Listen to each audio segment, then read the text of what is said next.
नमस्कार। आकाशवाणी से प्रस्तुत है समाचार प्रभात।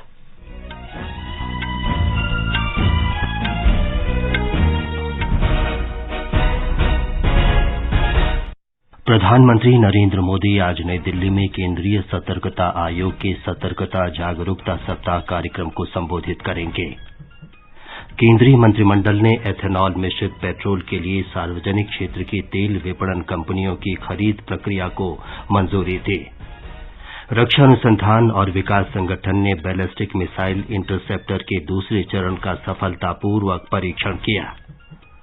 प्रवर्तन निदेशालय ने झारखंड के मुख्यमंत्री हेमंत सोरेन को आज रांची में पेश होने के लिए बुलाया। 6 राज्यों की 7 विधानसभा सीटों पर उपचुनाव के लिए मतदान जारी।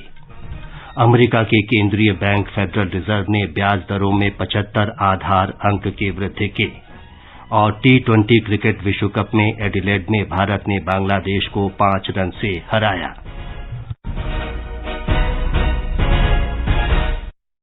समाचार प्रभात के साथ मैं विमलेंदु पांडे। प्रधानमंत्री नरेंद्र मोदी आज नई दिल्ली में केंद्रीय सतर्कता आयोग के सतर्कता जागरूकता सप्ताह कार्यक्रम को संबोधित करेंगे। श्री मोदी केंद्रीय सतर्कता आयोग के नए शिकायत प्रबंधन प्रणाली पोर्टल का भी शुभारंभ करेंगे। प्रधानमंत्री आचार नीति और प्रक्रिया पर सचित्र पुस्तिकाओं की एक श्रृंखला का लोकार्पण करेंगे। ये पुस्तिकाएं निवारक सतर्कता के बारे में श्रेष्ठ प्रथाओं का संकलन है। श्री मोदी सार्वजनिक खरीदारी पर विज आई वाणी का विशेष अंक भी जारी करेंगे। प्रधानमंत्री नरेंद्र मोदी ने कहा है कि गरीबों का कल्याण सरकार की नीतियों का केंद्र बिंदु है। उन्होंने कहा कि अब गरीबों को सरकारी योजनाओं का सीधा लाभ मिल रहा है।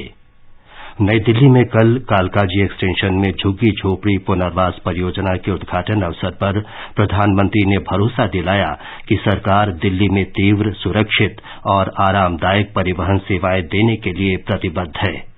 मेट्रो की सुविधा का विस्तार होने से हर रोज उनके पैसे भी बच रहे हैं और समय की भी बचत हो रही है। दिल्ली को ट्रैफिक कंजेशन से राहत दिलाने के लिए भारत सरकार द्वारा 50,000 करोड़ रुपए के निवेश से सड़कों को चौड़ा किया जा रहा है, आधुनिक बनाया जा रहा है। दिल्ली में जहां एक और पेरिफेरल एक्सप्रेसवे बन रहे हैं तो दूसरी ओर कर्तव्य पथ जैसे निर्माण भी हो रहे हैं। प्रधानमंत्री ने लाभार्थियों को 3024 नए EWS फ्लैटों की चाबियां सौंपी। गरीब परिवारों को पक्का घर देने का जो अभियान शुरू हुआ है वो यहाँ के हजारों गरीब परिवारों के सपने को पूरा करेगा। यहाँ सैकड़ों लाभार्थियों को उनके घर की चाबी मिली है और मुझे जिन 4-5 परिवारों से मिलने का मौका मिला, मैं देख रहा था उनके चेहरे पर जो खुशी, जो संतोष और वो कुछ न कुछ भाव अपने व्यक्त करते थे। अकेले कालकाजी एक्सटेंशन के फर्स्ट फेज में ही 3000 से ज्यादा घर बनकर तैयार कर लिए गए और बहुत ही जल्द यहाँ रह रहे दूसरे परिवारों को भी गृह प्रवेश का मौका मिलेगा।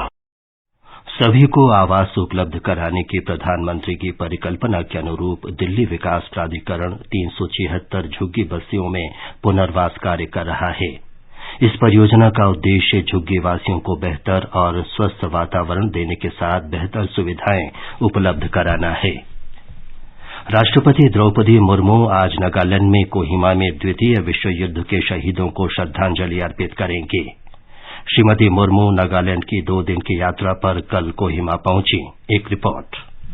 राष्ट्रपति आज सुबह कोहिमा में द्वितीय विश्व युद्ध के शहीदों को श्रद्धांजलि अर्पित करेंगे। इसके बाद श्रीमती मुर्मू किगवेमा गांव में ग्राम परिषद के सदस्यों और स्व सहायता समूहों के सदस्यों से बातचीत करेंगी। राष्ट्रपति कल शाम कोहिमा में सांस्कृतिक सभागार में राज्य सरकार की ओर से आयोजित स्वागत समारोह में शामिल हुई। श्रीमती मुर्मू आज दोपहर में मिजोरम के लिए रवाना होंगी। वे आइजोल में मिजोरम विश्वविद्यालय के 17वें दीक्षांत समारोह में शामिल होंगी और शिक्षा से संबंधित विभिन्न परियोजनाओं का उद्घाटन करेंगी। कोहिमा से असुनियों की रिपोर्ट के साथ समाचार कक्ष से शशांक कुमार। मंत्रिमंडल ने एथेनॉल मिश्रित पेट्रोल के लिए सार्वजनिक क्षेत्र की तेल विपणन कंपनियों की खरीद प्रक्रिया को मंजूरी दे दी है। मंत्रिमंडल ने गन्ने से तैयार एथेनॉल की बढ़ी कीमतें भी मंजूर कर ली हैं। ये मूल्य 1 दिसंबर से अगले वर्ष 31 अक्टूबर तक प्रभावी रहेगा। केंद्रीय पेट्रोलियम और प्राकृतिक गैस मंत्री हरदीप सिंह पुरी ने बताया कि चीनी मिलों में शीरा से बने एथेनॉल का मूल्य 46 रुपये 66 पैसे से बढ़ाकर 49 रुपये 41 पैसे प्रति लीटर किया गया है। 10% ब्लेंडिंग का टारगेट हमने मई में मीट कर लिया एंड 40,000 करोड़ की इससे फॉरेन एक्सचेंज की सेविंग हो सकती है, quite apart from the benefit to our farmers. Price of ethanol from C heavy molasses will be increase from 46 rupees 66 paise per litre to 49.41 paise per litre. The price of ethanol from B heavy molasses will go up from 59.08 paise per litre to 60.73 पैसे per litre. मंत्रिमंडल ने इस वर्ष रबी फसल के लिए phosphorus और potassium आधारित उर्वरकों पर सब्सिडी की नई दरों को मंजूरी दे दी है। नई दरें इस वर्ष 1 अक्टूबर से लागू हो गई हैं और अगले वर्ष 31 मार्च तक प्रभावी रहेंगी। कोयला मंत्रालय आज से कोयले की बिक्री के लिए खदानों की नीलामी के 6ठे चरण की शुरुआत करेगा। वित्त मंत्री निर्मला सीतारामन नीलामी के अगले चरण का शुभारंभ करेंगे। नीलामी की शर्त, समय सीमा और अन्य विवरण MSTC नीलामी पोर्टल पर देखा जा सकता है। रक्षा अनुसंधान और विकास संगठन ने BMD इंटरसेप्टर AD-1 मिसाइल के दूसरे चरण का सफल परीक्षण किया है। ये परीक्षण ओडिशा के APJ अब्दुल कलाम द्वीप से किया गया। ये लंबी दूरी की इंटरसेप्टर मिसाइल है। ये 2 चरण वाले ठोस ईंधन से संचालित होती है और देश में ही विकसित उन्नत नियंत्रण प्रणाली से युक्त है।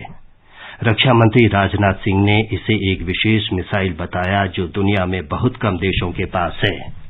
ये समाचार आकाशवाणी से प्रसारित किए जा रहे हैं। ये विशाल है ना, इसका सब प्रॉपर चलता है। कल उसके बैंक अकाउंट में 15,000 रुपए का फ्रॉड हुआ है, पता है? इसको तो कोई टेंशन ही नहीं होती है। देखना। टेंशन क्यों? मेरी कोई गलती नहीं थी। फिर भी फ्रॉड होने पर मैंने तुरंत बैंक को इन्फॉर्म कर दिया। RBI कहता है अगर आपके अकाउंट से किसी ने धोखे से पैसे निकाले हैं तो बैंक को जल्द से जल्द इन्फॉर्म कीजिए। 3 दिन के अंदर इन्फॉर्म किया तो कोई नुकसान नहीं होगा। जितना लेट करोगे उतना ज्यादा नुकसान। और सुन, सब चलता नहीं है, प्रॉपर चलाना पड़ता है। RBI कहता है जानकार बनिए, सतर्क रहिए। विकसित भारत के विराट संकल्प के साथ देश लगातार आगे बढ़ रहा है।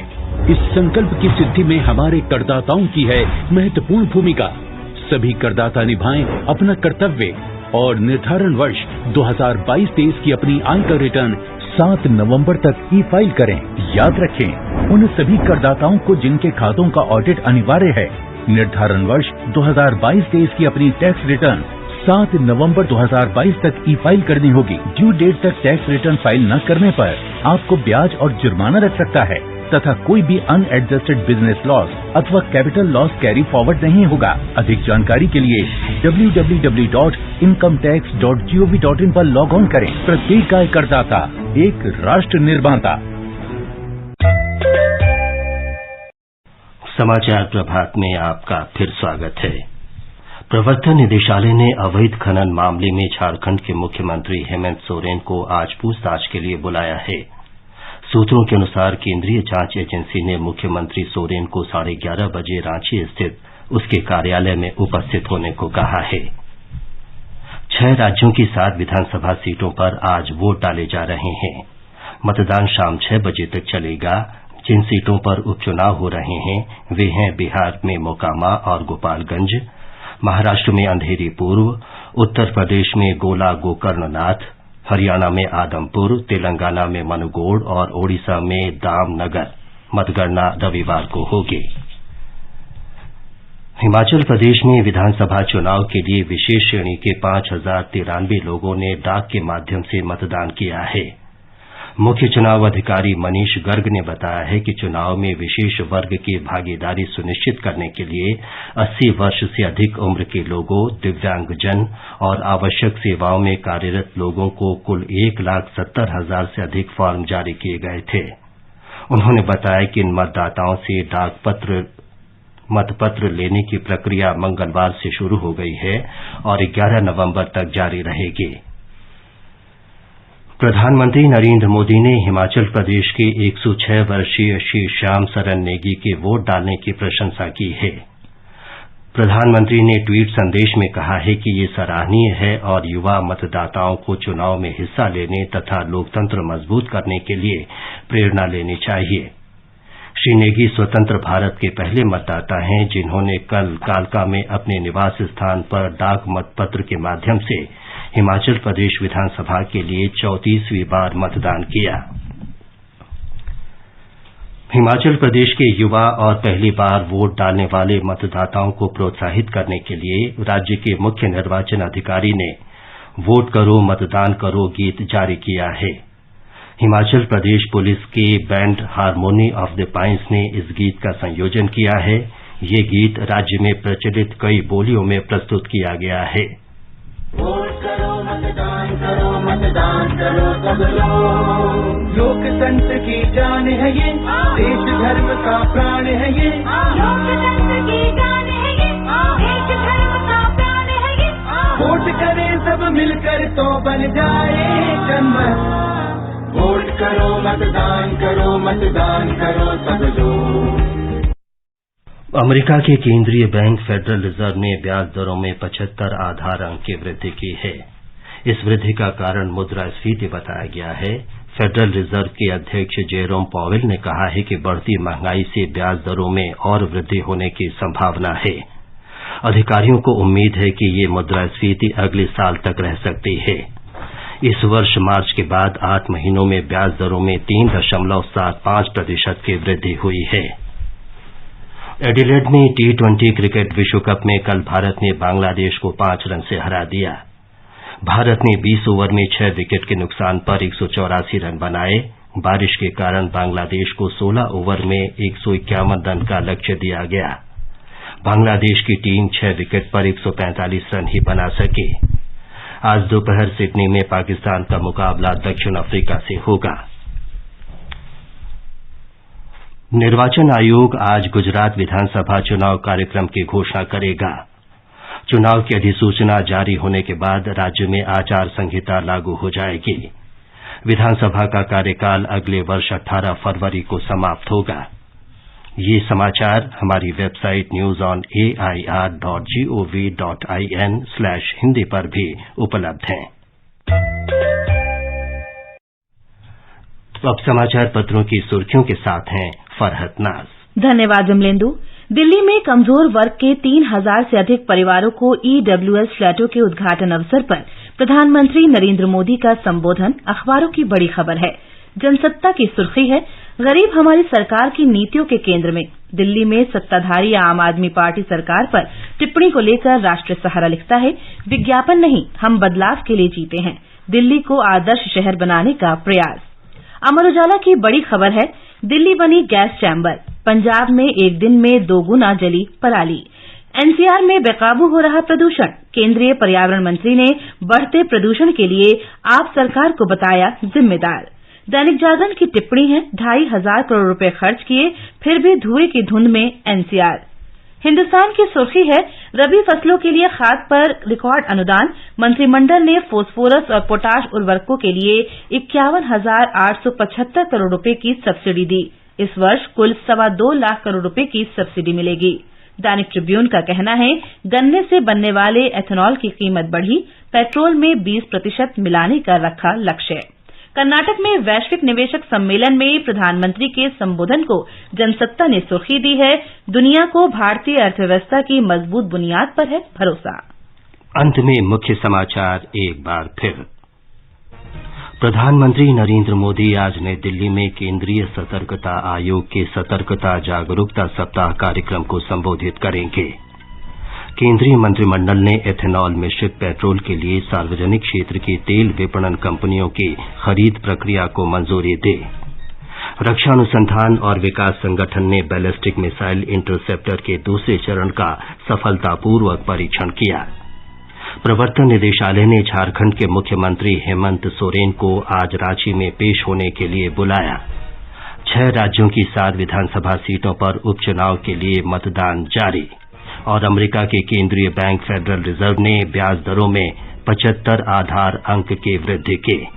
इसके साथ ही समाचार प्रभात का ये अंक समाप्त हुआ। नमस्कार।